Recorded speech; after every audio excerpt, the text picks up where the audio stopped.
Social మీడియాని అదే విధంగా చాలామంది సినీ నటుల వీడియోలు తన దగ్గర పెట్టుకొని ఎంతోమందిని బ్లాక్మెయిల్ చేసిన కిరాతకుడు అని చెప్పాలి.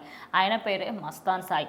ఇప్పుడైతే ఆయన్ని అరెస్ట్ చేయడం జరిగింది. కానీ ఆయన ఫోన్ తీసి చూస్తే సగానికి సగం ఇండస్ట్రీ అంతా ఆయన ఫోన్లోనే ఉందేమో అనిపిస్తుంది. ఆయన చరిత్ర చూసుకుంటే సాఫ్ట్వేర్ ఎక్కడ, ప్రజెంట్ ఆయన సినిమా రంగంలో తిరుగుతున్న ప్లేస్ ఎక్కడ, అంటే మరీ ఇంత లెవెల్లో అసలు ఎలా చేంజ్ అయ్యాడు, అసలు ఏంటైన కథ?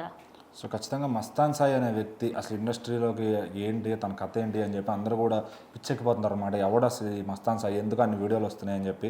సో అతను ఏంటంటే ఒకప్పుడు స్టార్టింగ్ కెరీర్లో ఉన్నప్పుడు ఖచ్చితంగా కొన్ని సెలబ్రిటీలు వీడియోలు అవన్నీ తీసుకున్నాడు, అవన్నీ ఎలా వచ్చినాయని అందరూ కూడా డౌట్ పడుతున్నారు.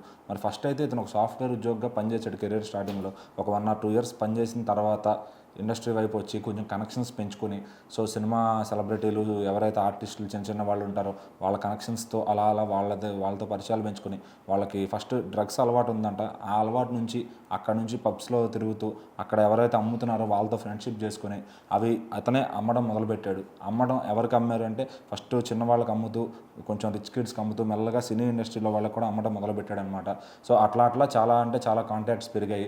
సో వాళ్ళకి డ్రగ్స్ ఇచ్చి వాళ్ళు మత్తులోకి వెళ్ళిపోయిన తర్వాత వీడియోలు తీసుకోవడం, అవన్నీ స్టోర్ చేసుకోవడం, లేదంటే వేరే వాళ్ళతో తీపించడం, అవన్నీ స్టోర్ చేసుకోవడం, అంటే కంటెంట్ని తను స్టోర్ చేసుకోవడం అనేది బాగా అలవాటు చేసుకున్నాడు. ఎందుకంటే అది ఫ్యూచర్లో బ్లాక్మెయిల్ చేయడానికి పనికి వస్తుంది అనే విధంగా. సో మరి చాలామంది సెలబ్రిటీలు, సినిమా హీరోయిన్లు సైతం అతని దగ్గర కంటెంట్లో బలయ్యారని చెప్పాలి ఖచ్చితంగా.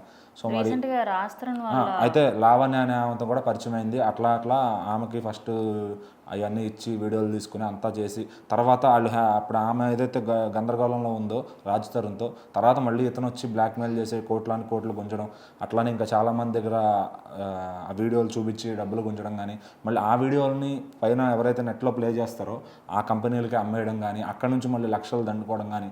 సో ఇదంతా తనకు ఒక వ్యసనంలా మారిపోయింది. ఒక ఫస్ట్ సరదాగా స్టార్ట్ చేసి దాన్ని ఒక వ్యసనంలా మార్చుకున్నాడు. లక్షల కోట్లకు అలవాటు పడిపోయి, అంటే ఇది ఒక సపరేట్ వరల్డ్లో బతికేస్తున్నాడు అనమాట అతను. సో మరి ఎట్టకేలకు తనైతే బయటపడ్డాడు. అతని దగ్గర ఉన్న హార్డ్ డిస్కులు మొత్తం కూడా పోలీసులు అయితే స్వాధీనం చేసుకున్నారు. ఇది వరకట్లాగా పిచ్చోళ్ళు అయితే కాదు పోలీసులు, ఎందుకంటే టెక్నాలజీ అనేది ఈ సైబర్ నేరగాళ్ళకి కానీ, ఇట్లాంటి మస్తాన్ సాయి లాంటి వాళ్ళకి కానీ ఎంత తెలుసో, అటు పోలీస్ ఆఫీసర్స్లో కూడా మంచి వాళ్ళే, మంచి సెలెక్టెడ్ ఆఫీసర్స్ అందరూ వస్తున్నారు. వాళ్ళు కూడా టెక్నాలజీని నేర్చుకుంటున్నారు, లేదంటే తెలిసిన వాళ్ళే జాయిన్ అవుతున్నారు ఖచ్చితంగా. సో మరి ఒక తప్పు చేసే ముందు అది టెక్నికల్గా చేస్తున్నారా, నాన్ టెక్నికల్గా చేస్తున్నారా, దాన్ని దూరదృష్టితో చేసేవాళ్ళే పైకి వస్తారు తప్ప ఖచ్చితంగా ఇట్లా ఏదో ఒక ఫ్లాస్ పెట్టుకుని చేసేవాళ్ళు అయితే మాత్రం ఈరోజు పోలీసుల దగ్గర ఉన్న టెక్నాలజీకి బలవ్వాల్సిందే ఖచ్చితంగా. సో మరి ఇతను చేసిన దుర్మార్గాలకి ఈరోజు మరి కోర్టు అన్నీ పరిశీలించి ఇతనికి రిమాండ్ అయితే విధించిందనమాట.